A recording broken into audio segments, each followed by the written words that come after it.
Je vais te citer les choses que tu nous as dit, les fétichismes les plus fous. Est-ce que tu veux nous en dire, toi, de tête? Et après, moi, je vais te dire un peu tout ce que tu nous as dit, mais est-ce que tu peux nous en citer? Les fétichismes? Oui. Bah, y en a... les plus folles. Alors, un truc qui peut paraître fou à la base, mais qui pour moi maintenant est devenu hyper normal, c'est le fétichisme des odeurs.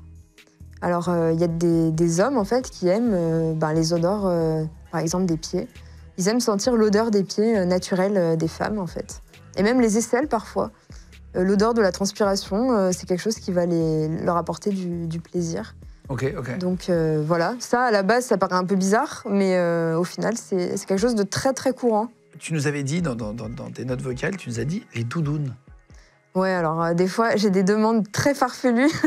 Et en l'occurrence, un fétichiste des doudounes. Donc je ne pensais pas que ça existait. Et ben si. Il te dit porte une doudoune? Ouais. Ok. Voilà. Et les chatouilles aussi? Les chatouilles, c'est hyper courant, ouais. Mais que moi, je leur en fasse, par contre. Oui, c'est ça, tu fais des guillis. Ouais. Moi, personne me touche, donc personne ne peut me chatouiller. Mais moi, je peux les chatouiller, ouais. Et ils aiment ça. Et souvent, c'est lié à l'enfance, d'ailleurs.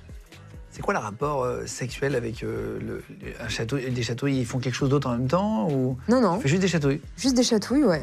Avec les mains ou avec une plume ou voilà, divers accessoires.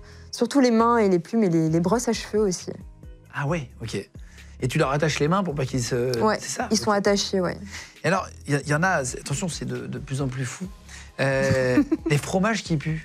Oui, alors ça, c'était à mes tout débuts. J'étais sur un site et je reçois une demande de quelqu'un qui me dit que son fantasme, c'est d'être forcé à renifler des fromages très odorants.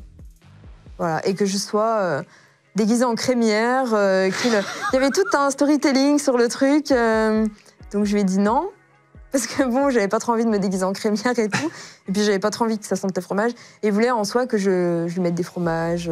Sur le corps? Voilà, et de le forcer à sentir. Ok. Ouais, enfin, il y a vraiment tout. En fait, le BDSM, c'est ce que je disais tout à l'heure, c'est ultra vaste. Il y en a, leur fétichisme, c'est de se faire péter dessus.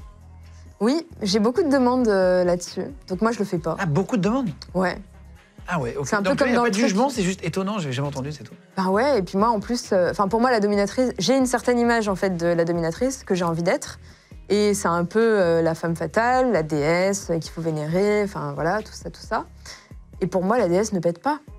Enfin, dans ma conception du truc. Donc moi, je le fais pas. Moi, ce qui m'a vraiment le plus impressionné, c'est qu'il y avait un gars qui voulait se faire rouler dessus en voiture.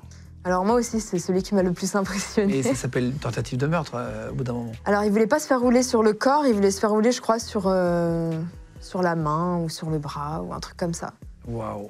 Mais voilà, en fait, tout ce genre de demandes, j'ai eu beaucoup de demandes... ça devient glauque, là. Voilà, des demandes un peu glauques. Il y en a un aussi qui m'écrivait sur Skype pour me dire qu'il était complètement au bout du rouleau, que limite il voulait se suicider. Et que du coup, il m'avait envoyé sa carte d'identité avec son nom, son adresse et tout. En gros, il voulait que je le fasse chanter ou je sais plus quel truc comme ça, que je prenne sa carte bleue et que je vide son compte, des trucs comme ça. Et là, c'était vraiment autodestructeur. Ah ouais, et en fait, sens que le mec va mal. Voilà, et en fait, les demandes comme ça, il faut apprendre à comprendre que c'est des personnes qui sont pas bien. Qui vont mal, ouais. Et en tout cas, moi, de mon point de vue, il faut pas... essayer d'abuser de ces gens-là, quoi. Il faut les protéger d'eux-mêmes. Et il y en a beaucoup, en fait, qui sont là, mais pas pour les bonnes raisons. La demande la plus ouf que t'as eue, c'est... Et t'as demandé de faire semblant de l'exécuter. Ouais, il y a eu un simulacre d'exécution, machin. Et pareil, ça... En fait, ça m'a un peu saoulée. J'avais pas trop envie de me lancer là-dedans. En fait, c'est que ça devient répréhensible, limite. Tu sais, si le mec, il te dit, vas-y, fais-moi chanter. Il peut aller porter plainte dans 2 semaines et puis il dit, allez, fais chanter. C'est ça. Et en fait, toutes les pratiques, moi, je fais pas les trucs liés au sang, les aiguilles, les trucs chirurgicaux. Il y a plein de choses que j'ai refusé de faire parce qu'en fait, moi, ça m'apporte rien, parce que ça va me stresser de pas le faire correctement ou quoi que ce soit. Et en plus, ouais, ça peut être dangereux, ça peut être la personne peut porter plainte contre moi si c'est mal fait. En fait, voilà, c'est des embrouilles que je veux complètement éviter et dont j'ai pas besoin pour faire ce que j'aime comme j'ai envie.